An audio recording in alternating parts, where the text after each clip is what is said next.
बच्चों, कक्षा 12 के इतिहास का जो पहला भाग है, भारतीय इतिहास के कुछ विषय, इस पुस्तक का हमने पहला अध्याय पढ़ा, ईंटें, मनके तथा अस्थियां, हड़प्पा सभ्यता। इस अध्याय को हमने 4 भागों में पूरा पढ़ा। पहले में हमने हड़प्पा सभ्यता का परिचय लिया, दूसरे में मोहनजोदड़ो के बारे में पढ़ा, तीसरे भाग में हमने शिल्प कार्य के बारे में पढ़ा, और जो चौथा भाग था उसके अंदर हमने हड़प्पा सभ्यता की खोज कैसे हुई, उसका अंत कैसे हुआ, फिर इन खोजों को कैसे इनका वर्गीकरण किया जाता है, इसके बारे में अध्ययन किया। अब इसका अंतिम जो 5वां भाग है इस अध्याय का, उसमें अभ्यास प्रश्न है। हम इस अध्याय के जो पीछे प्रश्न उत्तर दिए हुए हैं उन प्रश्न उत्तरों को करेंगे। देखिए, पहला प्रश्न है, हड़प्पा सभ्यता के शहरों में लोगों को उपलब्ध भोजन सामग्री की सूची बनाइए। इन वस्तुओं के उपलब्ध कराने वाले समूहों की पहचान कीजिए। यानी हड़प्पा सभ्यता के समय लोग भोजन कहाँ से प्राप्त करते थे, कैसे प्राप्त करते थे, इसकी एक सूची बनानी है, और वो किसके द्वारा प्राप्त करते थे उसका भी पता लगाना है। इसके बारे में हमको एक सूची बनानी है। तो जैसा कि हमने पहले पढ़ा था बच्चों कि हड़प्पा सभ्यता के अंदर भोजन हड़प्पा वासी कई प्रकार से प्राप्त करते थे। जैसे वो पेड़ पौधों के उत्पादों से भोजन प्राप्त करते थे, उसके अलावा वो मांस या जैसे कोई भी जानवर है उसको खा करके, जैसे मछली वगैरह को खा करके अपना भोजन प्राप्त करते थे। तो देखिए, हड़प्पा सभ्यता के शहरों में लोगों को उपलब्ध भोजन सामग्री की सूची निम्न प्रकार से है। वो पेड़ पौधों के उत्पादों से भोजन प्राप्त करते थे, मांस और मछली से वो अपना भोजन प्राप्त करते थे। इसके अलावा ये कुछ गेहूं है, जौ है, दाल है, सफ़ेद चना है, तिल है, बाजरा है, बाजरा जो कि हमको गुजरात में इसके बीज मिले हैं, दाने मिले हैं। उसके अलावा कुछ जगह चावल का भी उपयोग होता था, यानी चावल की भी पैदा की जाती थी। गेहूं, जौ, दाल, सफ़ेद चना, तिल, बाजरा तथा चावल के दाने मिले हैं। ये भोजन सामग्री के मुख्य वस्तुएं थी, मुख्य अंग थे। अब देखिए, वो लोग भेड़, बकरी, मवेशी वगैरह पालते थे अपने घरों के अंदर, और इनके उत्पाद से भी अपना भोजन का काम चलाते थे। इसके अलावा इनके मांस से भी काम चलाते थे। उसके अलावा ये लोग जो है वो कुछ ऐसे जानवर भी हैं जिनके मांस से भी अपना काम चलाते थे। जैसे मछली से, जैसे हिरण का मांस काम में लेते होंगे, घड़ियाल का मांस काम में लेते होंगे, क्योंकि इनकी हड्डियां भी उनके घरों के नज़दीक में मिली हैं। तो देखिए, वो भेड़, बकरी, भैंस और सूअर के मांस का सेवन करते थे। इसकी पुष्टि इस बात से हुई है कि हड़प्पा स्थलों पर इनकी हड्डियां मिली हैं, भेड़, बकरी, भैंस और सूअर की, उनके आवास के नज़दीक से। हिरण तथा घड़ियाल की भी हड्डियां मिली हैं। संभवतः वे इनके मांस का भी सेवन करते होंगे। भोजन सामग्री उपलब्ध कराने वाले समूहों का हमने एक सूची बनाई है बच्चों। तो देखिए, जैसे हमने उसको 3 भागों में बांटा है। पेड़ पौधों से प्राप्त उत्पादक, यानी वो जो पेड़ पौधों से भोजन उनको मिलता था उसको वो कैसे प्राप्त करते थे, तो संग्राहकों के द्वारा। यानी वो जो उत्पाद थे वो कोई भी व्यापारी के पास में आता था, व्यापारी उसको बेचता था, संग्राहक जिसके पास वो माल इकट्ठा रहता था, और वो उससे प्राप्त करते थे। उसके अलावा मांस और मछली कैसे प्राप्त करते थे, तो मांस और मछली के लिए या तो वो स्वयं उसका शिकार करते थे, अथवा वो आखेटकों से या शिकारियों के द्वारा वो मांस और मछली प्राप्त करते थे। तीसरी चीज़ है, जो जिनके बीज मिले हैं, गेहूं है, जौ है, तिल है, बाजरा है, चावल है, सफ़ेद चना है, ये सारी की सारी चीज़ें वो किसान के द्वारा प्राप्त करते थे। किसान इन चीज़ों का उत्पादन करते थे और उनसे वो इन चीज़ों को प्राप्त करते थे। बच्चों, दूसरा क्वेश्चन, पुरातात्विक हड़प्पाई समाज में सामाजिक आर्थिक भिन्नताओं का पता किस प्रकार से लगाते हैं। यानी जो पुराने पुरातात्विक विद्वान हैं, जो पुराने प्राचीन चीज़ों की खोज करते हैं, पुरातात्विकविद, वो समाज में सामाजिक और आर्थिक भिन्नता, यानी समाज में जो समाज अलग अलग रूप में बटा होता है, कोई उच्च स्तरीय होता है, कोई निम्न स्तरीय होता है, कोई मध्यम वर्गीय होता है, इसका पता किस प्रकार से लगाते हैं, वो कौन सी भिन्नताओं का पर ध्यान देते हैं। तो बच्चों देखिए, समाज में भिन्नताओं का पता लगाना आज के संदर्भ में देखें तो ज़्यादा कठिन नहीं है, क्योंकि हम सामने देखते हैं और पता लगा लेते हैं भाई इसका अच्छा मकान है, इसके अच्छा रोजगार है, अच्छा व्यवसाय है, तो या वो अच्छे पद पर है, तो वो समाज में उच्च स्तरीय व्यक्ति है। और अगर मान लो इन चीज़ों का किसी के पास में अभाव है तो उसका स्तर निम्न है, अथवा मध्यम वर्गीय लोग भी होते हैं। लेकिन पुराने समय में, यानी आज से 4000 वर्ष पूर्व की जो सभ्यता थी, उसके बारे में इस बात का पता लगाना कि इसके अंदर समाज में कौन उच्च स्तरीय था, कोई निम्न स्तरीय था, कौन मध्यम वर्गीय था, पता लगाना बहुत मुश्किल है। तो इसके लिए बच्चों जो पुरातत्वविद हैं वो कई विधियों का उपयोग में लाते हैं, लेकिन इसमें मुख्य रूप से 2 ही विधियां हैं, एक तो शवाधान के तरीकों से और एक विलासिता की वस्तुओं के द्वारा। पुरातत्वविद हड़प्पाई समाज में रहने वाले लोगों के बीच सामाजिक तथा आर्थिक भिन्नताओं का पता लगाने के लिए कई विधियों का प्रयोग करते हैं। तो उसमें पहली विधि है शवाधान द्वारा। जैसा कि आपने पाठ में देखा था बच्चों कि वो जो हड़प्पाई लोग हैं वो शवाधान अलग अलग प्रकार से उनके शवाधान के तरीके मिले हैं। कुछ लोग ऐसे थे जिनका शवाधान यानी शव का अंतिम संस्कार वो साधारण कब्रों में ही कर देते थे, लेकिन कुछ लोग ऐसे भी थे जिनकी कब्र विशेष प्रकार की होती थी, यानी वो ईंटों से चिनाई करके और बहुत पक्की उनकी कब्रें होती थी, यानी वो हो सकता है वो कुछ उच्च स्तरीय लोग रहे हुए होंगे। इसके अलावा कुछ लोग ऐसे भी हैं, स्त्री और पुरुष, जिनके कब्रों के अंदर कुछ आभूषण मिले हैं, यानी वो भी कोई उच्च स्तर के लोग रहे होंगे। इसके अलावा कुछ एकाध हड़प्पा में एकाध ऐसे भी कब्र मिली है जिनके अंदर कुछ मनके के छल्ले मिले हैं, जैस्पर मिले हैं, है ना, कुछ शंख मिले हैं, कुछ आभूषण मिले हैं, यानी वो और भी उच्च स्तर के व्यक्ति रहे होंगे। तो यानी जो शवाधान का जो तरीका था वो उनके सामाजिक और आर्थिक स्तर के बारे में बताता है। हड़प्पाई लोग शवों के गर्तों में दफनाते थे। आर्थिक और सामाजिक स्तरानुसार ये गर्तें भिन्न प्रकार की होती थीं। कुछ गर्तों की सतहों पर ईंटों की चिनाई की गई थी, अतः वे उच्च स्तर के लोग रहे होंगे। और कुछ कब्रों में मृदभांड एवं आभूषण मिले हैं। कुछ पुरुषों और महिलाओं की कब्रों में आभूषण हैं, अतः ये भी उच्च स्तर के लोग होंगे। कहीं कहीं पर कब्रों में तांबे के दर्पण भी मिले हैं। तो ये तांबे के दर्पण मिलना संभवतः किसी परंपरा का प्रतीक होता होगा अथवा किसी वर्ग का होता होगा, इसलिए कई ऐसी कब्रें भी हैं जहां तांबे के दर्पण मिले हैं, अतः ये भी किसी विशेष वर्ग के लोग होंगे। अब देखिए दूसरी चीज जो है सामाजिक और आर्थिक विषमताओं को पहचाने जा सकने वाली चीज वो है विलासिता की वस्तुओं के द्वारा। यानी विलासिता की वस्तुओं का उपयोग करने वाले उच्च स्तर के लोग होंगे और जो निम्न स्तर के लोग थे वो साधारण उपयोग में आने वाली वस्तुओं को ही काम में लेते होंगे। यानी विलासिता की वस्तुओं के आधार पर पहचाने जाने के बारे में अगर हम बात करें तो हम पहले वस्तुओं के बारे में बात करते हैं। देखिए बच्चों, वस्तुएं 2 प्रकार की होती हैं, एक तो उपयोगी वस्तुएं और एक विलासिता की वस्तुएं। जो उपयोगी वस्तुएं हैं वो बच्चों वो वस्तुएं होती हैं जो हर जगह उपलब्ध होती हैं, जो दैनिक जीवन में काम आती हैं, जो सर्वत्र पाई जाती हैं, यानी वो सबके पास होती हैं, हर गांव में होती हैं, हर बस्ती में होती हैं। अब ऐसी चीज़ें कौन सी हैं? तो देखिए जैसे चक्की है, चक्की प्रत्येक घर में पाई जाती है। मृदभांड है, मिट्टी के बर्तन हैं, वो हर घर में पाए जाते हैं। सुई है, झामा है, झामा यानी साफ करने के लिए, जो शरीर को साफ करने के लिए एक जो पत्थर होता है उसको झामा बोलते हैं, बर्तनों की सफाई के लिए भी होता है उसको भी झामा बोलते हैं। ये सभी घरों में या सभी स्थानों पर प्रत्येक गांव में ये चीज़ें पाई जाती थीं।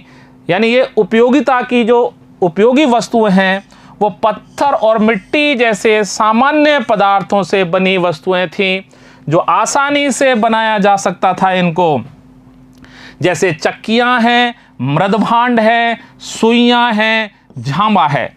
ये सामान्य रूप से सभी वस्तुओं में और सर्वत्र पाई जाती थी।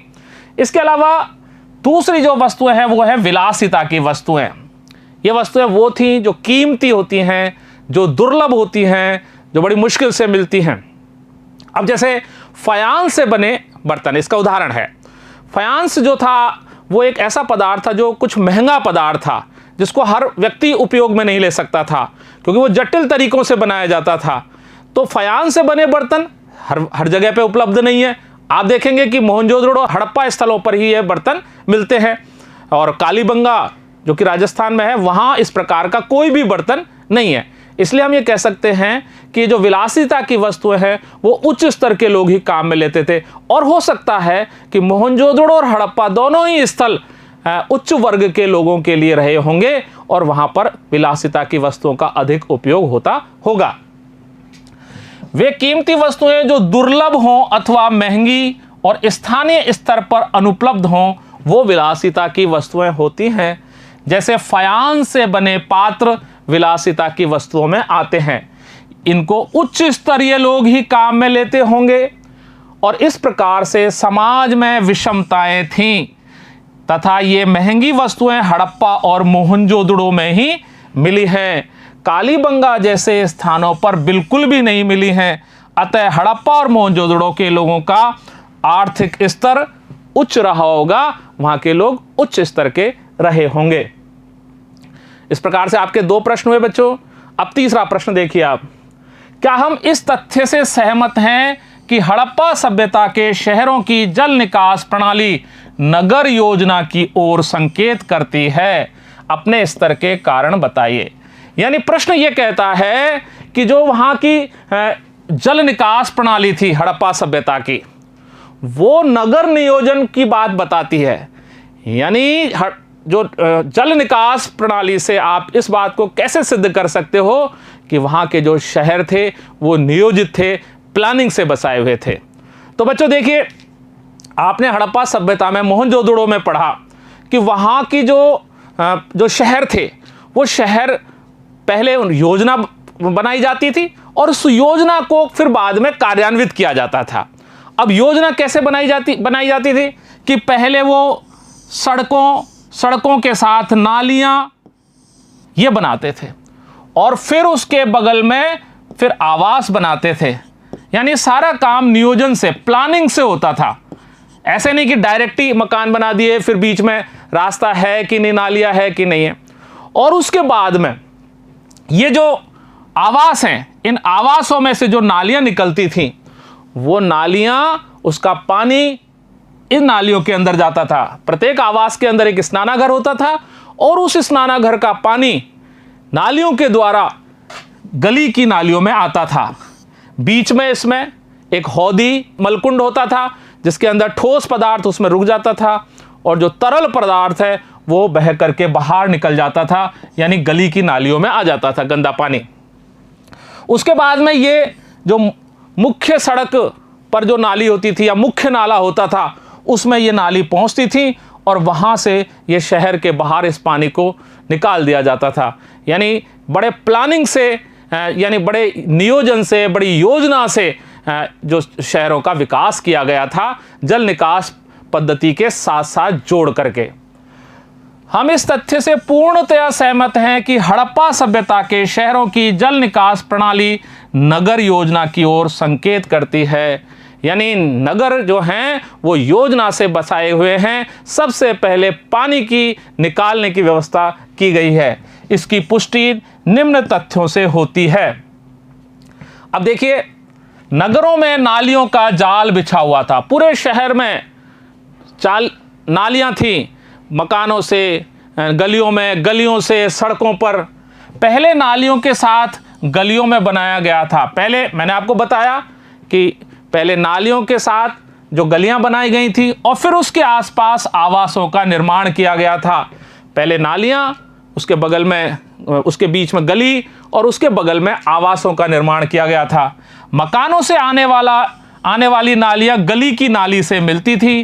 प्रत्येक मकान की कम से कम एक दीवार गली से सटी हुई होती थी, ताकि मकानों के गंदे पानी को गलियों की नालियों से जोड़ा जा सके। फिर मुख्य नाले ईंटों के बने हुए होते थे, और सफाई के लिए वो जो मुख्य नाले थे, गली के भी और जो मुख्य सड़क के जो नाले होते थे, वो ईंटों से बनाए जाते थे। और उन नालों में जगह जगह पर इस प्रकार से मेन होल बनाए जाते थे कि उन या तो वो ईंटों से उसको ढक करके अथवा वो चूने के पत्थर से ढक करके कि उसको हटा करके वहाँ उसकी सफाई भी की जा सके। और हमको इस प्रकार के काफ़ी मलबे के ढेर भी मिले हैं जहाँ पर वो खोलने के जो द्वार हैं नालियों को खोलने के, वहाँ पे मलबे के ढेर भी मिले हैं जो इस बात को बताते हैं कि समय समय पर इन नालों और नालियों की सफाई भी की जाती थी। और सफाई के लिए भी ऐसे ईंटों से ढके रहते थे जो हटाई जा सकती थी। कई स्थानों पर ढकने के लिए चूने के पत्थर की पट्टी का उपयोग किया जाता था। और फिर देखिए, घरों की नालियां पहले हौदी या मलकुंड में खाली होती थी, यानी घर से जैसे ही नाली निकली तो यहाँ पर पहले हौदी होती थी या मलकुंड होता था, उसके अंदर वो पहले यहाँ पर ठोस पदार्थ इसमें निकल जाता था और फिर ठोस पदार्थ वहाँ जमा हो जाता था और गंदा पानी गली की नालियों में बह जाता था। इस नालों से गंदा पानी शहर के बाहर निकाल दिया जाता था और शहर में किसी भी प्रकार की कोई गंदगी नहीं रहती थी। इस प्रकार से हम देखते हैं कि जो हड़प्पा सभ्यता के जो शहर थे वो बहुत नियोजन से, बहुत प्लानिंग करके बसाए गए थे और उस प्लानिंग में सबसे पहले सफाई की व्यवस्था का ध्यान रखा गया और सफाई की व्यवस्था के लिए सबसे पहले नालियां बनाई गई, नालियों को गलियों से जोड़ा गया और उन गलियों के फिर अगल बगल में आवास बनाए गए। उन आवासों का पानी पहले उन नालियों में आता था और फिर उन नालियों से मुख्य नालियों में जाता था। चौथा प्रश्न, हड़प्पा सभ्यता में मनके बनाने के लिए प्रयुक्त पदार्थों की सूची बनाइए। यानी हड़प्पा सभ्यता में जो शिल्प कार्य था वो सबसे प्रमुख मनका बनाने का काम था, दूसरा शंख बनाने का था, शंख के उत्पाद बनाने का, लेकिन सबसे प्रमुख जो शिल्प कार्य था वो मनका बनाने का था। तो मनके बनाने के लिए कौन कौन से पदार्थ प्रयुक्त किए जाते थे उसकी सूची बनानी है। कोई भी एक प्रकार का मनका बनाने की प्रक्रिया का वर्णन कीजिए। देखिए बच्चों, मनका बनाने के लिए हड़प्पा सभ्यता में बहुत सारी चीज़ों का उपयोग किया जाता था। जैसे वो कार्लिनियन पत्थर को काम में लेते थे, लाजवर्द को, स्फटिक को, क्वार्ट्स को, सैलखड़ी को, इन बहुमूल्य कीमती पत्थरों से मनके बनाए जाते थे। उसके अलावा कुछ धातुओं से भी बनाए जाते थे, जैसे तांबा से, जैसे सोने से, जैसे कांसे से, इन धातुओं से ही मनके बनाए जाते थे।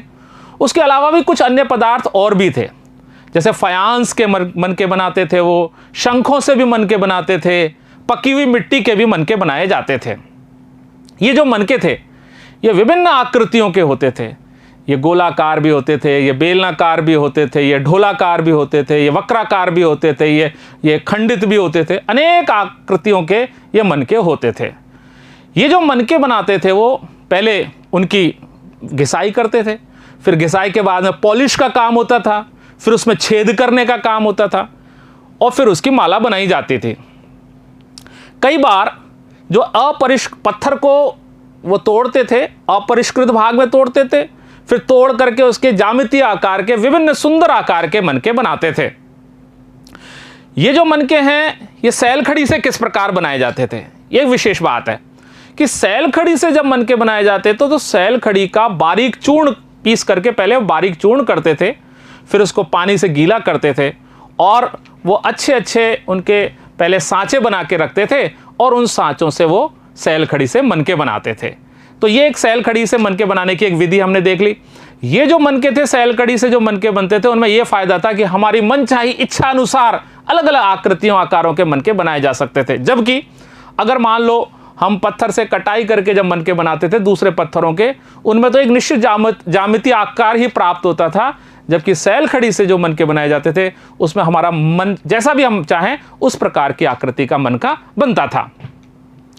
अब ये जो मनके थे ये चन्नूदड़ो जो है वहाँ पर सबसे ज़्यादा इसका बनाने का काम था वहाँ पे। उसके अलावा चन्नूदड़ो, लोथल और धोलावीरा में इसमें छेद करने के जो औजार हैं वो भी मिले हैं। यानी इन स्थलों पर चन्नूदड़ो है, लोथल है, धोलावीरा है, यहाँ पर मनके के जो शिल्प का कार्य सर्वाधिक होता था। अब देखिए, मनके बनाने के लिए अनेक पदार्थों का प्रयोग किया जाता था।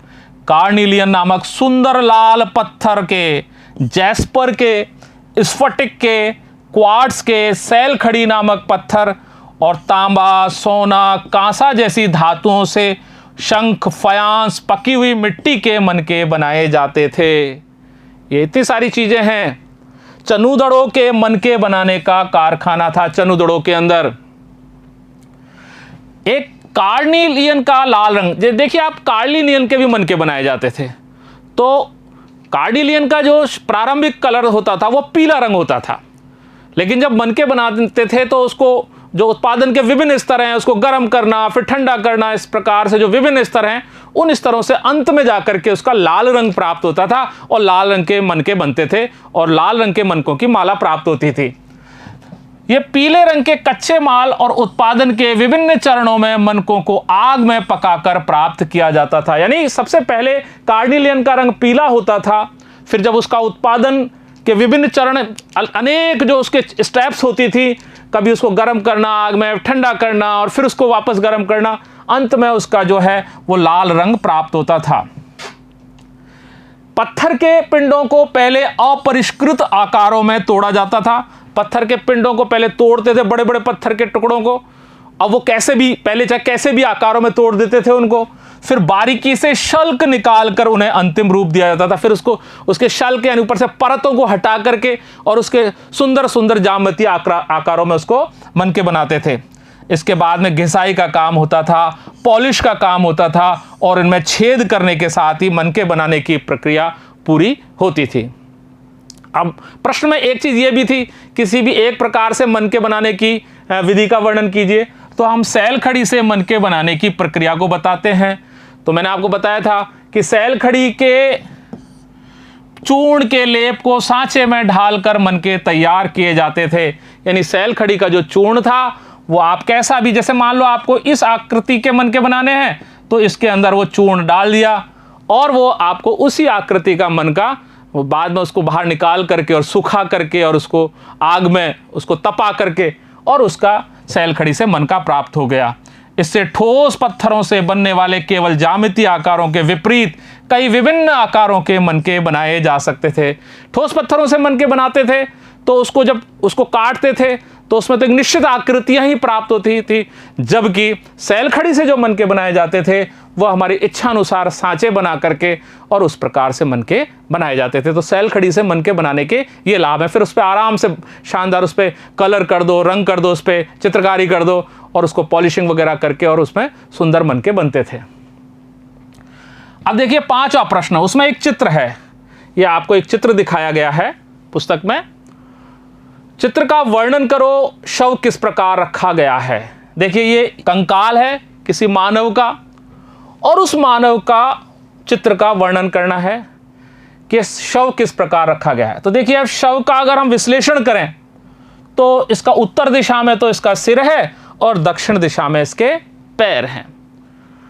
इसके समीप कौन सी वस्तुएं रखी हैं, तो देखिए यहाँ पे अलग अलग बर्तन हैं, ये बर्तन रखे हुए हैं और हो सकता है इनमें से एक ये जो गोल से हैं ये दर्पण भी हो सकते हैं, ऐसा अंदाजा हम लगा सकते हैं।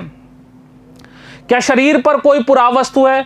हाँ, इसको अगर आप ध्यान से देखोगे तो यहाँ पर इसके हाथों में यहाँ पे चूड़ी या कंगन टाइप चीज दिखाई देती है। तो इस कंकाल के लिंग का पता लगता है। यस, इससे पता लगता है कि ये जो कंकाल है वो किसी महिला का है क्योंकि उसने चूड़ी पहन रखी है। तो देखिए इस प्रश्न का उत्तर, चित्र में एक हड़प्पाई शव है। क्यों? क्योंकि कैसे पता लगा कि इसके पास में बर्तन वगैरह रखे हुए हैं। शवाधान में एक कंकाल दफन है। शव उत्तर दक्षिण दिशा में रखा हुआ है, उत्तर में इसका सिर है और दक्षिण में इसके पैर हैं। शव के पास कुछ बर्तन और अन्य वस्तुएं भी रखी हुई हैं जो आत्मा और पुनर्जन्म के विश्वास को बताती हैं। यानी उसके पास में जो बर्तन और चीजें रखी हैं तो उससे पता लगता है कि ऐसा उनका विश्वास रहा होगा कि मनुष्य की आत्मा जीवित रहती है। मनुष्य स्वयं चाहे मर जाए लेकिन उसकी आत्मा जीवित रहती है और उस आत्मा के लिए कुछ चीजों की आवश्यकता होती है, तो इसलिए इन बर्तनों को वहां रखा जाता होगा। शव पर एक चूड़ी है जो इंगित करती है कि यह एक महिला का कंकाल है। इस प्रकार से हमने विश्लेषण किया है हड़प्पा सभ्यता के एक चित्र का, एक शव के चित्र का, एक कंकाल का। अब अगला प्रश्न देखिए, मोहनजोदड़ो की कुछ विशेषताओं का वर्णन कीजिए। मोहनजोदड़ो, देखिए मोहनजोदड़ो एक हड़प्पा सभ्यता का सबसे सुनियोजित शहर था और यह सबसे जो मुख्य पुरास्थल में से भी एक था। मोहनजोदड़ो जो शहर था उसकी बसावट की बात करें तो वो दो भागों में बसा हुआ था। एक तरफ दुर्ग था, एक तरफ निचला शहर था। जो दुर्ग वाला हिस्सा था वो ऊंचाई पर था और उसका एक ईंटों का चबूतरा बना करके उसके ऊपर वो शहर बसा हुआ था और उसके चारों तरफ ऊंची दीवार थी जो उसको निचले शहर से अलग करती थी। इस दुर्ग के अंदर, ये दुर्ग जो है वो जो है निचला शहर उसके पश्चिमी भाग में स्थित था। पश्चिमी भाग में दुर्ग था और पूर्वी भाग में निचला शहर था। अब देखिए, जो दुर्ग है इसमें बहुत बड़ी बड़ी इमारतें या संरचनाएं मिली हैं। जैसे इसके अंदर माल गोदाम मिला है। माल गोदाम यानी जहां पर सारा सामान रखा जाता रहा होगा। ये जो माल गोदाम है वो एक चबूतरे पे, ईंटों का एक बड़ा चबूतरा है उसके ऊपर है और इसका ऊपरी हिस्सा नहीं मिला। इसका अनुमान ये लगाया जाता है कि हो सकता है कि वो लकड़ी का बना हुआ हो और वो बाद में समाप्त हो गया हो। इसके अलावा उसमें एक स्नानागार भी मिला है, बहुत विशाल स्नानागार।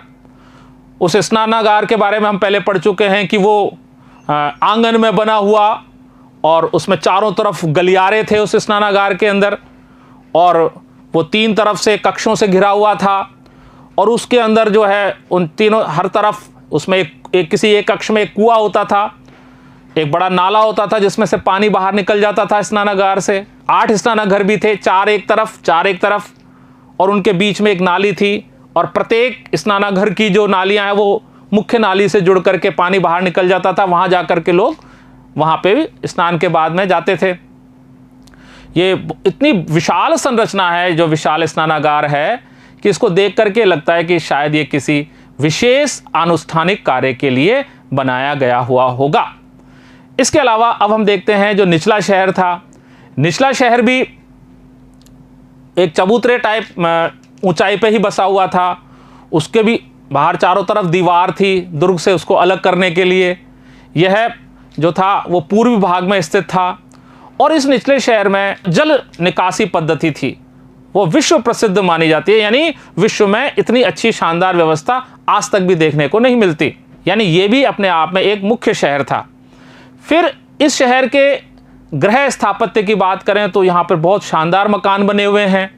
उन मकानों में अगर आप देखें तो वो बीच में एक आंगन है और उस आंगन के चारों तरफ कमरे बने हुए हैं, सीढ़ियाँ हैं, मुख्य द्वार है। मुख्य द्वार ऐसा है कि आंगन का सामने बिल्कुल उसके नहीं दिखाई देता। वो लोग जो है वो निजता पसंद करते थे, यानी बाहर से कोई आदमी जा रहा होता था उनके तो वो अंदर आंगन में काम करता हुआ दिखाई नहीं दे। इसके अलावा जो मुख्य द्वार होता था मकान का, उसमें एक कमरा, वहाँ पे भी एक कमरा होता था और उसमें कुआं होता था। जैसे कोई राहगीर अगर वहाँ से जा रहा है तो वो उसमें पानी पी करके बाहर से बाहर ही चला जाए। उसके अलावा उसमें जो घर थे उनमें सभी में स्नानाघर भी थे और स्नानाघर से नालियाँ निकल करके गलियों की नालियों से जुड़ती थीं और वहाँ से वो मुख्य नाली में चली जाती थी।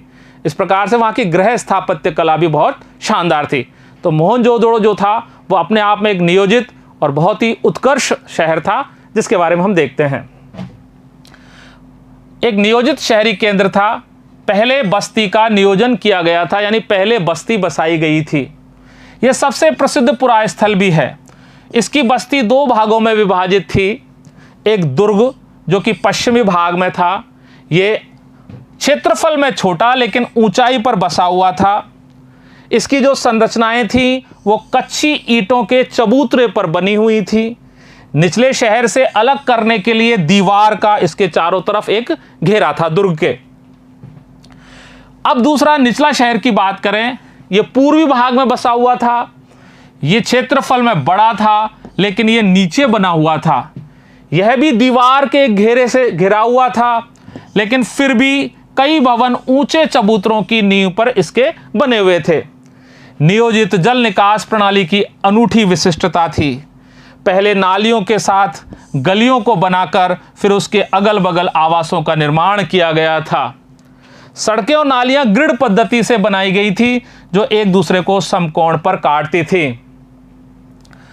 दुर्ग जो था वो विशिष्ट सार्वजनिक प्रयोजनों की संरचनाएं मिली हैं। उसमें माल गोदाम मिला है जो ईंटों से बने इसके निचले हिस्से ही उसमें माल गोदाम के जो शेष हैं, इसके ऊपरी हिस्से जो है माल गोदाम के, वो संभवतः लकड़ी के बने हुए होंगे, इसलिए वो नष्ट हो गए। विशाल स्नानागार के चारों ओर गलियारों से घिरा हुआ है। तल तक जाने के लिए उत्तर और दक्षिणी भाग में इसके सीढ़ियां हैं, जलाशय के दोनों भाग में। और विशेष बात कि ये जो जलाशय है, इसको ईंटों से इसको और जिप्सम के गारे के द्वारा जलबद्ध किया गया है, यानी जिप्सम का गारा लगाया गया है ईंटों पर, जिससे उससे पुताई की गई है, जिससे कि पानी का रिसाव न हो सके। जलाशय के किनारों पर ईंटों को जमा कर तथा जिप्सम के गारे का प्रयोग कर इसे जलबद्ध किया गया है। इसके तीनों ओर बड़े बड़े कक्ष बने हुए हैं, जिनमें से एक में एक बड़ा कुआं है। जलाशय का पानी एक बड़े नाले में से होकर के बाहर निकल जाता है। दूसरी तरफ 8 स्नानाघर भी हैं इसमें, और ये जो 8 स्नानाघर हैं वो 4-4 दोनों तरफ बने हुए हैं, गली के दोनों तरफ 4-4 बने हुए हैं, और प्रत्येक स्नानाघर की नालियां गली के नाले से जाकर के मिलती है। इसकी जो ये स्नानागार है, इसकी विशालता और अनोखापन ये दर्शाता है कि इसका प्रयोग किसी विशेष अनुष्ठानिक स्नान के लिए होता होगा। अब मोहनजोदड़ो की विशेषताओं में एक विशेषता उसकी गृह स्थापत्य भी है, कि यानी वहाँ पर जो आवास हैं वो किस प्रकार से थे। तो देखिए बच्चों, ये जो उनके जो आवास थे, उन आवासों में बीच में यहाँ पर आंगन होता था। निचले शहर में आवासीय भवन के शानदार हैं उदाहरण मिले हैं। भवनों के बीच में आंगन था, जिसके चारों ओर कमरे बने थे। इसके चारों तरफ इधर इधर इधर इधर ऐसे यो चारों तरफ इसके कमरे बने हुए थे। संभवतः ये आंगन जो था वो खाना बनाने और कताई करने के काम में लिया जाता होगा। अब खाना इसमें कब बना सकते हैं? जब शुष्क मौसम हो या गर्मी का मौसम हो, क्योंकि बारिश के मौसम में नहीं बना सकते, ज़्यादा सर्दी पड़ रही हो तब भी नहीं बना सकते।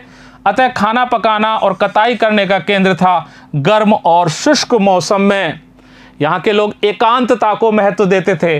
तो जो निचले ये पहले जो तल के कमरे हैं, उनके अंदर यहाँ बाहर की तरफ खिड़कियाँ नहीं है, क्योंकि बाहर से जाने वाला आदमी खिड़की से उनको देख ना ले। लोग अपनी एकांतता को महत्व देते थे, क्योंकि भूमि तल की दीवारों में खिड़कियां नहीं है और मुख्य द्वार से आंतरिक भागों और आंगन का सीधा अवलोकन नहीं किया जा सकता है। प्रत्येक घर में ईंटों के फर्श का स्नानागार था, जिसकी नालियां दीवार के माध्यम से सड़क की नालियों से जुड़ी हुई हैं। प्रत्येक तल या छत पर जाने के लिए सीढ़ियों के अवशेष भी मिले हैं, यानी इसके अंदर सीढ़ियां भी हैं ऊपर जाने के लिए, इसलिए हो सकता है ऊपर भी मंजिल मिली होती होगी इसके अंदर। कई भवनों के सबसे बाहरी कक्ष में जो प्रवेश द्वार पर होता था, उसमें कुएं मिले हैं, जो संभवतः राहगीरों के लिए प्रयुक्त किए जाते होंगे। मोहनजोदड़ो में 700 कुएं मिले हैं। इस प्रकार से मोहनजोदड़ो की हमने विशेषताएं पढ़ी कि उस किस प्रकार से वो एक नियोजित शहर था, और वहाँ दुर्ग और निचला शहर 2 भागों में ये शहर बटा हुआ था। 7वां प्रश्न देखिए, हड़प्पा सभ्यता से शिल्प उत्पादन के लिए आवश्यक कच्चे माल की सूची बनाइए। यानी हड़प्पा सभ्यता जो है, वहाँ शिल्प उत्पादन का जो कार्य होता था, तो वो कच्चा माल कहाँ कहाँ से प्राप्त करते थे, उसकी आपको एक सूची बनानी है और चर्चा कीजिए कि वो किस प्रकार से प्राप्त किए जाते होंगे। अब देखिए, हड़प्पा सभ्यता में शिल्प कार्यों के अंदर 2 कार्य प्रमुख थे, एक मन के बनाना और दूसरा शंख से उत्पाद बनाना। मन के बनाने के लिए जो पदार्थ चाहिए होते थे, जैसे कार्निलियन है। अब कार्निलियन गुजरात के भरूच से प्राप्त होता था। उसके अलावा लाजवर्द मणि है, लाजवर्द मणि उनको शौर्तुगई अफगानिस्तान से प्राप्त होती थी। उसके अलावा देखिए आप उनको, जैसे शंख है, शंख उनको नागेश्वर बालाकोट दोनों बस्तियां बसा ली थी, समुद्र के किनारे पे थी, तो वहां पे उनको शंख प्राप्त हो जाते थे। तांबा उनको खेतड़ी से प्राप्त होता था राजस्थान में। उसके अलावा सोनार कोलार की खाने हैं कर्नाटक में, वहाँ से प्राप्त करते थे। उसके बाद में वो तांबा तो खैर ओमान से भी मंगाते थे, निकल युक्त तांबा। तो इस प्रकार से जो शिल्प उत्पादन की जो विभिन्न वस्तुएं हैं, उनकी हमने सूची बनाई है। देखिए, सोना, दक्षिण भारत में कोलार से वो सोना प्राप्त करते थे। तांबा, खेतड़ी राजस्थान से और ओमान से वो तांबा प्राप्त करते थे। शंख, नागेश्वर और बालाकोट से वो शंख प्राप्त करते थे। कार्निलियन, भड़ूच यानी गुजरात से वो कार्निलियन पत्थर प्राप्त करते थे। सैलखड़ी, दक्षिणी राजस्थान और उत्तरी गुजरात में सैलखड़ी खूब मिलती है, वहां से वो सैलखड़ी प्राप्त करते थे। लाजवर्द मणि, शौर्तुगही अफगानिस्तान से प्राप्त करते थे। और चांदी वो मेसोपोटामिया से, ईरान से और अफगानिस्तान से, इन 3 स्थानों से वो चांदी प्राप्त करते थे। अब वो चर्चा कीजिए किस प्रकार से प्राप्त की ये चीजें, मतलब वो किस प्रकार से प्राप्त करते थे। तो इनको प्राप्त करने के भी उनके अलग अलग तरीके थे। जैसे उनको शंख प्राप्त करना था तो उन्होंने वहां बस्तियां बसा ली, नागेश्वर और बालाकोट में बस्तियां बसा ली उन्होंने। ऐसे ही लोथल है, लोथल ऐसी जगह पर है जो तांबे यानी खेतड़ी, राजस्थान से तांबा प्राप्त करने के लिए उसके पास में है। उसके अलावा कार्निलियन जो है वो प्राप्त करने के लिए भड़ूच, गुजरात भी उसके पास में है। इसके अलावा वो ये जो है सैलखड़ी, सैलखड़ी प्राप्त करने के लिए वो दक्षिणी राजस्थान और उत्तरी गुजरात के पास में है। तो लोथल एक ऐसी जगह पे बसा हुआ था जहां से ये 3 जो चीजें हैं शिल्प उत्पादन में काम आने वाली वो पास में थी। उसके अलावा वो शौर्तुगही में भी उन्होंने जाकर के वहां भी एक बस्ती बना ली थी और वहां से वो लाजवर्द मणि प्राप्त करते थे। तो इस प्रकार से वो क्या करते थे, बस्तियां स्थापित कर लेते थे वहां पर जाकर के। कच्चा माल प्राप्त करने के तरीके, मिट्टी तथा कुछ कच्चे माल स्थानीय स्तर पर उपलब्ध थे, परंतु पत्थर, लकड़ी और धातु जलोढ़क मैदानों से बाहर के क्षेत्रों से मंगाने पड़ते थे। हड़प्पा सभ्यता के लोग कच्चा माल प्राप्त करने के लिए निम्न उपाय करते थे, वो बस्तियां स्थापित करते थे। हड़प्पा वासियों ने नागेश्वर और बालाकोट में बस्तियां स्थापित की क्योंकि वहां शंख आसानी से उपलब्ध हैं। अफगानिस्तान में शौर्तुगही में बस्तियां बनाई क्योंकि उसके निकट बहुमूल्य नीले रंग का लाजवर्द मणि प्राप्त होता था। लोथल भी कार्निलियन के स्रोत यानी गुजरात में भरूच, सैलखड़ी के स्रोत यानी दक्षिणी राजस्थान और उत्तरी गुजरात और धातु के स्रोत यानी कि राजस्थान में खेतड़ी, इन सब के पास में था। यानी उन्होंने जो स्रोत थे शिल्प उत्पादन के, जो आवश्यक चीजें थी, उन स्रोतों के पास में अपनी बस्तियां स्थापित कर ली थी। इसके अलावा वो दूसरा काम क्या करते थे, वो अभियान भेजते थे। अभियान भेज करके संपर्क स्थापित करते थे। जैसे उनको खेतड़ी से चांदी चाहिए थी तो वो खेतड़ी में अपने अभियान भेजते थे, वहाँ लोगों से संबंध बनाते थे। कर्नाटक से सोना प्राप्त करने के लिए अभियान भेजते थे, वहाँ उनसे संबंध बनाते थे, व्यापारिक संबंध बनाते थे और वहाँ से उन चीज़ों को प्राप्त करते थे। हड़प्पा वासी कच्चा माल प्राप्त करने के लिए बाहर के स्थलों में अभियान भेजते थे। राजस्थान के खेतड़ी से तांबा और दक्षिण भारत में सोने के लिए अभियान भेजते थे। इन अभियानों के माध्यम से स्थानीय समुदाय के साथ वो संपर्क स्थापित करके और शिल्प के लिए आवश्यक सामग्री प्राप्त करते थे। तीसरा, सुदूर क्षेत्रों से संपर्क, वो बाहर के क्षेत्रों से भी संपर्क करते थे अपने शिल्प के उत्पादन के लिए, सामान के लिए। जैसे उन्होंने ओमान से अपने संबंध बना रखे थे, वहां से वो तांबा प्राप्त करते थे। मेसोपोटामिया से संबंध बना रखे थे, वहां से वो चांदी प्राप्त करते थे। इस प्रकार सुदूर क्षेत्रों से भी वो अपने संपर्क रखते थे। ओमान तथा मेसोपोटामिया से संपर्क था। ओमान से तांबा प्राप्त करते थे जिसमें निकल होता था, और मेसोपोटामिया से भी व्यापारिक संपर्क था। चांदी ईरान अथवा मेसोपोटामिया से मंगाई जाती थी। यानी वो दूसरे देशों से, विदेशों से भी अपने संपर्क रखते थे और वहां से वो अपने शिल्प के लिए आवश्यक सामग्रियों को मंगाते थे। अब देखिए 8वां प्रश्न, चर्चा कीजिए कि पुरातत्वविद किस प्रकार अतीत का पुनः निर्माण करते हैं। यानी जो पुरातत्वविद जब खोज करते हैं तो पुरानी वस्तुओं को वो जोड़ करके कैसे देखते हैं कि इतिहास से उनको नई चीज़ों का पता लग जाए कि वो किस चीज़ में काम में आती होंगी चीज़ें और वो इतिहास कैसा रहा होगा। अब देखिए अतीत की बहुत सारी चीज़ें बच्चों ऐसी हैं जिनका उपयोग किया जा सकता है, बहुत सारी चीज़ें ऐसे जिनका उपयोग हो ही नहीं सकता। जैसे हड़प्पाई लिपि है, उसको आज तक पढ़ी नहीं जा सकी है तो उससे तो कुछ पता ही नहीं लगता है। उसके अलावा कुछ अपूर्ण पदार्थ हैं, वो चक्रित होकर के दोबारा काम में लिए गए होंगे उस समय, उनसे भी कुछ पता नहीं लगता। जैविक पदार्थ हैं वो नष्ट हो जाते हैं, कपड़े वगैरह ऐसी चीज़, तो उनसे भी कुछ भी पता नहीं लगता। इसी प्रकार से जो आभूषण वगैरह या जो कीमती चीज़ें हैं वो उनको संचयन करके यानी छुपा करके रख देते हैं, तो वो तो मिल जाएं तो ठीक है, नहीं मिले तो उनसे भी पता नहीं लगे। तो इस प्रकार से बड़ा मुश्किल काम है अतीत की चीज़ों को भविष्य में ला करके और उससे इतिहास की जानकारी करना। लेकिन फिर भी पुरातत्वविद ऐसी कोशिश करते हैं जिससे वो अतीत का पुनः निर्माण करते हैं। पुरातत्वविदों की खुदाई के दौरान अनेक प्रकार के शिल्प, मोहरें, मनके आदि प्राप्त होते हैं। इन तथ्यों से वे अन्वेषण और विश्लेषण करके व्याख्या करते हैं। इन वस्तुओं में मृदभांड, औजार, आभूषण, घरेलू सामान, मोहरें आदि उपलब्ध हैं, उल्लेखनीय हैं। देखो बच्चों, यही चीजें हैं जिन्होंने हड़प्पा सभ्यता के बारे में बताया। मृदभांड, औजार, आभूषण, घरेलू सामान, मोहरें, यही वो चीजें बची जिन्होंने उस सभ्यता के बारे में बताया। अब अतीत से कैसे जोड़ते हैं, तो देखिए हड़प्पा सभ्यता के क्षेत्र की जानकारी, इनको ये सारी चीजें जो मृदभांड थे, ईंट एक ही आकार की ईंटें थी, नियोजित शहर हैं, जो आवासीय जो इनके आवास हैं, गृह स्थापत्य कला, वो सड़कें हैं, नालियां हैं, वो पूरे हड़प्पाई क्षेत्र में एक ही प्रकार की मिली हैं।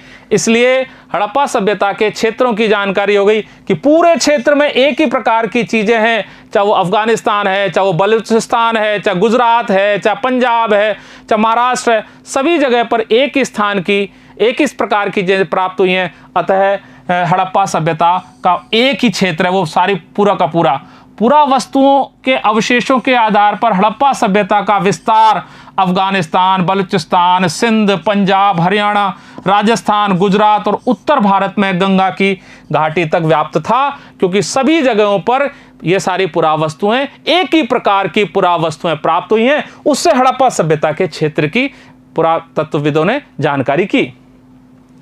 दूसरा, नियोजित शहरी केंद्र देखे उन्होंने कि जो हड़प्पा सभ्यता के जो शहर हैं वो भी एक ही प्रकार के हैं।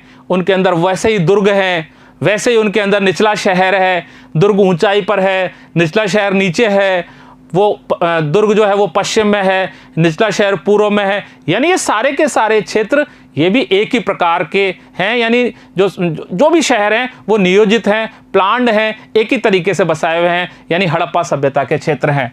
मोहनजोदड़ो दो भागों में विभाजित था, ऊंचाई पर बसा दुर्ग और निचले भाग में बसा विस्तृत शहर। इनसे पुरातत्वविदों को ये भी पता लगता है कि उन लोगों का स्तर कैसा रहा होगा। दुर्ग में थोड़े उच्च स्तर के लोग रहते होंगे, निचले स्तर जो निचला शहर है उसमें थोड़े कम स्तर के लोग रहते होंगे। धार्मिक जीवन के बारे में भी जानकारी प्राप्त की उन्होंने अतीत से जोड़ करके। जैसे उनको जो पुरातत्वविद हैं उनको ऐसी बहुत सारी चीजें मिली हैं जिनसे वो अपरिचित रहे, उनके बारे में कुछ पता ना लगा, तो उन्होंने उसको धर्म से जोड़ दिया। जैसे उनको एक नारी की प्रतिमा मिली है, और वो नारी की प्रतिमा ऐसी है, सिर पे उसके ताज लगा हुआ है।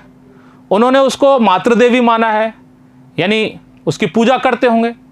इसके अलावा देखिए उनको ऐसे एक पैरों पे हाथ रख करके इस मुद्रा में एक पुरुष की मूर्ति भी मिली है, तो उन्होंने उसको पुरोहित राजा माना है, उसकी पूजा करते होंगे। उसके बाद में आप देखिए कि एक मोहर के अंदर और एक सींगों वाला एक व्यक्ति है, और उसके चारों तरफ पशु हैं, और वो योगी की मुद्रा में बैठा हुआ है, तो उसको उन्होंने पुरातत्वविदों ने योगी माना है, यानी वो आद्य शिव का रूप माना कि वो शिव जी हैं। कुछ मोहरों पर पशु पक्षी मिले हैं, तो ऐसे माना कि हड़प्पा सभ्यता के लोग पशु पक्षियों की पूजा करते होंगे। कुछ मोहरें ऐसी मिली हैं जिन पर पेड़ पौधों के चिन्ह हैं, पेड़ पौधे अंकित हैं उस पर, तो उससे लगता है कि वो पेड़ पौधों की भी पूजा करते होंगे। इस प्रकार से हम देखते हैं कि जो अतीत की चीज़ें जो हमें प्राप्त हुई हैं, इनको भविष्य से जोड़ करके और ये पता लगाया कि ये जो है वो उनके धार्मिक जीवन से जुड़ी चीज़ें रही होंगी। हड़प्पा की खुदाई में मातृ देवी की मूर्तियां मिली हैं, जिससे अनुमान लगाया जाता है कि ये लोग मातृ देवी की उपासना करते थे। खुदाई में मिली एक मोहर में देवता की मूर्ति भी अंकित है, जो योगासन में बैठा है और जानवरों से घिरा हुआ है। इसे आद्य शिव की संज्ञा दी गई है। इसके बाद में लिंग और छल्ले भी मिले हैं वहां पर, अतः अनुमान लगाया गया है कि वे शिव और लिंग की पूजा करते थे। मोहरों पर उनको वृक्ष के, पशु पक्षियों के चित्र भी मिले हैं, अतः वे लोग वृक्षों, पशु पक्षियों की भी पूजा करते होंगे। अतीत से जोड़ करके भोजन के बारे में भी जानकारी ली गई है। वहां पर बीज और दाने मिले हैं, गेहूं, जौ, सफ़ेद चना, तिल, बाजरा, चावल, तो उससे पता लगा कि भाई वो इन चीज़ों का भोजन करते होंगे। जानवरों की हड्डियाँ मिली हैं, जैसे कि मछलियों की हड्डी मिली है, घड़ियाल की मिली है, हिरण की मिली है, तो हो सकता है कि इनको वो खाते होंगे, इस प्रकार का भोजन करते होंगे। मवेशियों की हड्डी मिली है, और भी दूसरे जीव हैं जो भैंस है, गाय है, बकरी है, भेड़ है, इनकी भी हड्डियाँ मिली हैं, सूअर की हड्डियाँ मिली हैं, तो ये इनके भोजन के अवयव रहे होंगे। जले दानों और बीजों से भोजन की जानकारी मिली है, जैसे गेहूं, जौ, दाल, सफ़ेद चना, तिल, बाजरा और चावल के दाने मिले हैं। उत्खनन में भेड़, बकरी, भैंस, सूअर की हड्डियां भी मिली हैं। शायद वे इन जानवरों के उत्पाद व मांस प्रयोग करते होंगे। ये मांस है बच्चों, मांस प्रयोग करते होंगे। अब देखिए, और उन्होंने अतीत से जोड़कर उनके आर्थिक जीवन की भी जानकारी ली है, यानी वो उनका आर्थिक स्तर कैसा रहा होगा। अब आर्थिक स्तर की बात करें तो उनका मुख्य व्यवसाय क्या था, तो मुख्य व्यवसाय में उनके कृषि भी एक व्यवसाय था, और कृषि के बहुत सारी ऐसी चीज़ें मिली हैं जिससे पता लगता है कि वो कृषि कार्य करते थे। जैसे चोलिस्तान और बनावली में हल्के प्रतिरूप मिले हैं, जैसे कालीबंगा के अंदर जुते हुए खेत मिले हैं, विभिन्न प्रकार के औजार मिले हैं। उसके अलावा आप देखिए वृषभ की जो उनकी मोहरें हैं, उन पर वृषभ की मूर्ति है, यानी बैल की, यानी बैल से वो जुताई का काम करते थे। और उसके बाद में नहरें मिली हैं, कुएं मिले हैं, और बहुत सारे जलाशय मिले हैं, जिससे पता लगता है कि वो कृषि का कार्य उनका मुख्य व्यवसाय रहा होगा। मोहरों में वृषभ के चित्र मिले हैं, मिट्टी के हल्के प्रतिरूप मिले हैं, जुते हुए खेतों के साक्ष्य मिले हैं, फसल काटने के औजार बताते हैं कि कृषि कार्य किया जाता था। नहरों, कुओं और जलाशयों के अवशेष बताते हैं कि वो सिंचाई का काम भी करते थे। यानी ये उनका आर्थिक रूप से वो क्या प्राप्त करते थे, कृषि के द्वारा प्राप्त करते थे, उसके बारे में उसको जोड़ा गया है। उनके अतीत से जोड़ने के लिए उन्होंने ये भी देखा कि वो सुदूर क्षेत्रों से भी संपर्क रखते थे। जैसे ओमान में जो तांबा मिला है वो निकल युक्त है, और यहाँ की जो हड़प्पाई जो पुरावस्तुएं हैं उसका जो तांबा है वो भी निकल युक्त है। यानी वहाँ से उनका संपर्क था, सुदूर क्षेत्रों से संपर्क था। ये उन्होंने अतीत से जोड़ करके इसको देख लिया। उसके अलावा मेसोपोटामिया से भी संपर्क था उनका। जो मेसोपोटामिया के लेख हैं उनमें मेलुआ शब्द मिला है, जो मेलुआ शब्द है वो हड़प्पा वासियों के लिए है। तो इस प्रकार से वो सुदूर क्षेत्रों से भी संपर्क रखते थे, ये पुरावस्तुओं से पता लगाया है। ओमानी तांबे में निकल के अंश पाए जाते हैं, ऐसा ही तांबा हड़प्पाई पुरावस्तु में मिला है, अतः ओमान से संपर्क था। एक बड़ा हड़प्पाई मर्तबान भी ओमान में मिला है, और वो जो मर्तबान है वो यहाँ हड़प्पाई क्षेत्र का है और वो ओमान में प्राप्त हुआ है। यानी यहाँ से वो मर्तबान वहाँ गया, तो हो सकता है कि वहाँ से तांबा यहाँ आया हो, उसके बदले में कोई कीमती पदार्थ यहाँ से वहाँ भेजा गया हो, व्यापारिक संबंध थे। साथ ही मेसोपोटामिया के लेख भी मेलुआ से संपर्क को बताते हैं। सातवां अतीत से जोड़ते हैं वो तो सामाजिक और आर्थिक भिन्नताओं की भी जानकारी लेते हैं कि देखिए समाज में वो ऐसी चीज़ों से पता लगता है कि भाई समाज में सामाजिक और आर्थिक भिन्नताएं भी थी। जैसा कि हमने पहले देखा है कि भाई विलासिता की वस्तुओं से पता लगाते हैं और शवाधान के तरीकों से पता लगाते हैं। वो शवाधान अलग अलग प्रकारों से किया जाता था, तो सामाजिक स्तर अलग था। विलासिता की वस्तुओं को जो उपयोग में लेते थे वो उच्च स्तरीय लोग थे। तो शवाधान में तथा विलासिता की वस्तुओं से तथा दुर्ग के निचले शहर के अवशेषों से सामाजिक और आर्थिक भिन्नताओं का पता लगता है। उसके बाद में कला कौशल की बात करते हैं अपन, यानी वो लोग शिल्पकारी करते थे, शंख से उत्पाद बनाते थे, मन के बनाते थे, मूर्तियां बनाते थे, चित्रकारी करते थे, ऐसे विभिन्न कार्य करते थे जिससे ये इनके अवशेष मिले, हमको मृदभांड मिले हैं। तो वो कला कौशल में भी बहुत निपुण थे। शिल्प कार्य पूरे हड़प्पाई क्षेत्र में फैला था। मूर्तियां बनाते थे, आभूषण बनाते थे, बर्तन बनाते थे, औजार बनाते थे, हथियार मिले हैं। साथ ही मन के, बांट, बहुमूल्य पत्थरों का उपयोग करके सोना, तांबा और चांदी से मनके बनाने से पता लगता है कि कला के क्षेत्र में भी वे बहुत अग्रणी थे। यानी हमने देखा कि वो विभिन्न प्रकार के जो कार्य करते थे उसका भी अतीत से जोड़ करके आज पता लगाया गया है। तो पुरातत्वविद अतीत से सारी चीज़ों को लेकर के और आज के हिसाब से इसको जोड़ देते हैं। अब अंतिम प्रश्न है 9वां, हड़प्पाई समाज में शासकों द्वारा किए जाने वाले संभावित कार्यों की चर्चा कीजिए। देखिए बच्चों, हड़प्पाई जो समाज था वो इतना सभ्य समाज था और उसमें एक रूपता इस प्रकार की पाई गई है कि वो बिना किसी शासक के संभव नहीं है। तो इसलिए ऐसा माना गया है कि वहाँ कोई एक शासक रहा होगा और उसकी सत्ता के द्वारा ही सारे कार्य किए जाते होंगे। अब वो शासक क्या कार्य करते होंगे? हड़प्पाई समाज में शासकों द्वारा किए जाने वाले संभावित कार्य, यानी हम उनकी संभावना करें कि अगर शासक हुआ होगा तो वो क्या क्या कार्य करता होगा। तो जटिल निर्णय लेकर उन्हें कार्यान्वित करना, वो इस प्रकार के बहुत सारे, जैसे पूरे क्षेत्र में एक रूपता पाई गई है तो बिना शासक के संभव नहीं है, इसलिए वो जटिल निर्णय शासक द्वारा ही लिए जाने संभव होंगे। हड़प्पाई पुरावस्तुओं में असाधारण एक रूपता दिखाई देती है, जैसे कि मृद भांडों, मोहरों, बांटों और ईंटों में ये स्पष्ट रूप से दिखाई देती है। ये जटिल निर्णय किसी शासक द्वारा ही संभव है। दूसरा है श्रम संगठित करना। वहां पर जो शहर बसाए गए हैं और ऐसे शिल्प के कार्य किए गए हैं या बहुत सारे ऐसे कार्य, भवन बनाए गए हैं, विशाल स्नानागार, जो माल गोदाम है और जो पूरे के पूरे दुर्ग और निचले शहर बसाए गए हैं, वो बिना श्रम के यानी बिना मजदूरों के संभव नहीं है। और इतना सारे मजदूरों को एक साथ इकट्ठा करके उनसे इतनी विशाल संरचनाओं का निर्माण करवाना किसी साधारण व्यक्ति के बस की बात नहीं है। इसलिए वहाँ शासक जरूर रहे होंगे और उनके द्वारा इन विशाल संरचनाओं का निर्माण किया गया होगा। विशिष्ट स्थानों पर बस्तियां स्थापित करना, ईंटें बनाना, विशाल दीवारें बनाना, भवन बनाना, माल गोदाम और विशाल स्नानागार बनाने के लिए बड़ी संख्या में श्रमिकों की आवश्यकता पड़ती थी। अतः यह कार्य शासक वर्ग द्वारा ही संभव है, यानी कोई राजा होगा तभी ऐसा संभव होगा। नियोजित नगर बनाना, यानी जो शहर थे वो बड़ी प्लानिंग से बसाए गए थे। उनमें दुर्ग थे, उनमें निचला शहर था, नालियां थी, जल निकास पद्धति थी बहुत शानदार वाली। ये भी तब तक संभव नहीं है जब तक कि कोई राजा ना हो, कोई शासक ना हो।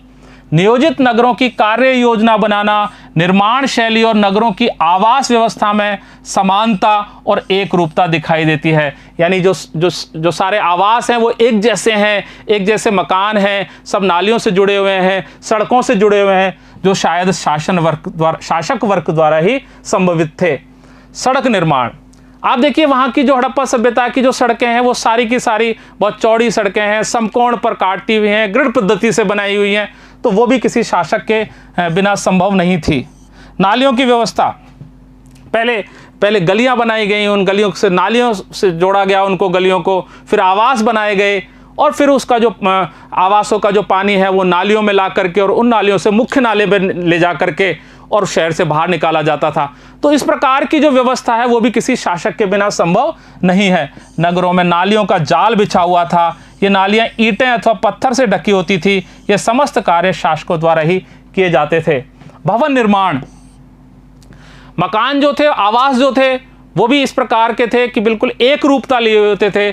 उनके अंदर बीच में आंगन थे, स्नानागार थे, कक्ष थे, वो सब बहुत एक ही प्रकार के भवन भी तभी संभव है जब किसी शासक द्वारा वो बनाए गए होंगे। और वो जो भवन है वो पक्की ईंटों के बनाए हुए हैं और ईंटों का आकार पूरे हड़प्पाई क्षेत्र में एक समान है, एक रूपता लिए हुए है। 4:2:1 की आकार के ही ईंटें हैं पूरे क्षेत्र में।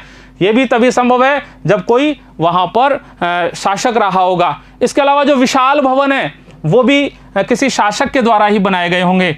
मकानों में आंगन, स्नानागार, दरवाजे, खिड़कियां और सीढ़ी की व्यवस्था थी। ईंटों की लंबाई, चौड़ाई और ऊंचाई का अनुपात भी निश्चित था। अनेक विशाल भवन भी उसमें मिले हैं जो बिना किसी शासक के संभव नहीं थे। इसके अलावा तोल और माप की बात करें तो वो मापदंड भी पूरे हड़प्पाई क्षेत्र में एक जैसे ही थे। एक जैसे बांट थे, एक जैसे तोल थे, यानी तोल 2 किलो या 4 किलो जो यहाँ है वो हड़प्पाई क्षेत्र में दूसरी जगह पर है और उनके एक तरह के बांट थे। इससे पता लगता है कि वो भी कोई एक सत्ता के द्वारा या किसी शासक के द्वारा ही हो सकता है। पूरे हड़प्पा क्षेत्र में समान पद्धति के बांटों का प्रयोग किया जाता था। माप के साधन भी प्रचलित थे। इसके बाद में बस्तियां स्थापित करना, यानी जब शिल्प उत्पादन का जब कार्य था उनका, उसको वो कार्य करने के लिए उन्होंने इस प्रकार की बस्तियां स्थापित करी जिन बस्तियों से वो आराम से वहाँ पे माल को प्राप्त कर लेते थे और वो अपना शिल्प कार्य बड़े आसानी से करते थे। तो देखिए, शिल्प उत्पादन के लिए, कच्चे माल की प्राप्ति के लिए बस्तियां स्थापित करने का कार्य भी शासक द्वारा ही संभव था। यानी शासक की प्लानिंग से, यानी उसकी विचारधारा से ये काम संभव है। अभियान भेजना, यानी जब उनको कच्चा माल दूसरी जगह से चाहिए होता था हड़प्पाई क्षेत्रों के जो नज़दीक के क्षेत्र थे, चाहे खेतड़ी से तांबा या दक्षिण से उनको सोना चाहिए होता था, तो उसके लिए वो अभियान भेजते थे, संपर्क स्थापित करते थे। ये भी बिना शासक के संभव नहीं था। शासक वर्ग की ओर से कच्चा माल प्राप्त करने के लिए अभियान भेजे जाते थे। खेतड़ी से चांदी और दक्षिण से सोना प्राप्ति के लिए अभियान भेजे जाते थे। सुदूर क्षेत्रों से संपर्क भी बिना किसी शासक के संभव नहीं है। आप देखिए, उनके ओमान से और उनके बहरीन से, मेसोपोटामिया से, बहुत दूर दूर की जगहों से उनके संपर्क थे। तो ये भी बिना किसी शासक के संभव नहीं है। इसलिए अगर हम ये देखें कि जो हड़प्पाई क्षेत्र था वहाँ पर किसी शासन की या किसी शासक की सत्ता आवश्यक रूप से रही होगी, तभी इतने जो बड़े बड़े कार्य हैं वो संभव हो सके हैं। सुदूर क्षेत्रों से संपर्क ओमान, बहरीन और मेसोपोटामिया से संबंध भी शासक वर्ग के द्वारा ही रहे होंगे। अब देखिए बच्चों, एक 10वां प्रश्न है। 10वां प्रश्न है, मानचित्र आपको दिया हुआ है और उस मानचित्र में 2 प्रकार की चीजें पूछी गई हैं। कृषि से और शिल्प उत्पादन से साक्ष्य जो मिले हैं उनके बारे में आपको उस मानचित्र में बताना है। तो देखिए, पहले मानचित्र में हम देखते हैं कृषि का कार्य करने वाली जो जगह हैं उनके जो साक्ष्य कहाँ कहाँ मिले हैं। तो देखिए, आपको पता है चोलिस्तान और बनावली में हल्के प्रतिरूप मिले हैं। कालीबंगा है, वहाँ जुते हुए खेत मिले हैं। मोहनजोदड़ो में कुएं मिले हैं। शौरतुगही में नहर मिली है और धौलावीरा में जलाशय मिला है। अब देखिए नक्शे को देखते हैं हम। तो देखिए, ये बनावली है। इस बनावली में और यहाँ पर ये जो ये वाला जो क्षेत्र है, ये चोलिस्तान वाला क्षेत्र है, ये वाला। तो यहाँ इन दोनों जगहों पर हल्के प्रतिरूप मिले हैं और यहाँ पर जो हल हैं मिट्टी के हल मिले हैं। उसके अलावा ये कालीबंगा है राजस्थान में। यहाँ कालीबंगा में वो उनको जुते हुए खेत मिले हैं। धौलावीरा में जलाशय मिले हैं और यहाँ ऊपर वो रह गया शौरतुगही है अफगानिस्तान में, वहाँ पर उनको नहरें मिली हैं। तो ये जो खेती से संबंधित या कृषि से संबंधित साक्ष्य मिले हैं वो स्थान है। उसके बाद में देखते हैं कि शिल्प के कार्य 2 हैं, एक मनके बनाने का और एक शंख के उत्पाद बनाने का। अब मनके बनाने का जो कार्य होता था वो कहाँ होता था सबसे ज़्यादा? वो चन्नूदड़ो में, लोथल में और धौलावीरा में, और शंख का नागेश्वर और बालाकोट में। अब देखिए, हम यहाँ देखते हैं ये बालाकोट है और ये नागेश्वर है। इन दोनों स्थानों से तो शंख प्राप्त किए जाते थे, शंख के उत्पाद। और चन्नूदड़ो और धौलावीरा और लोथल, ये 3 स्थानों पर मनके बनाने का कार्य किया जाता था। मनके बनाने का यहाँ व्यवसाय बहुत अधिक था। चन्नूदड़ो में कारखाने भी हैं, धौलावीरा और लोथल में मनके बनाने के औजार भी मिले हैं। तो ये जो शिल्प के कार्य इन स्थानों पर बहुत अधिक मात्रा में होते थे। इस प्रकार से बच्चों, आपके अभ्यास के जो प्रश्न हैं वो समाप्त हुए और प्रथम अध्याय ईंटें, मनके और अस्थियाँ, ये अध्याय यहीं समाप्त होता है। अब अगले भाग में इस पुस्तक भारतीय इतिहास के कुछ विषय जो पुस्तक है उसका हम दूसरा भाग पढ़ेंगे, दूसरा अध्याय पढ़ेंगे, और दूसरा अध्याय है राजा, किसान तथा नगर। हम अगले अध्याय में उसका अध्ययन करेंगे। धन्यवाद।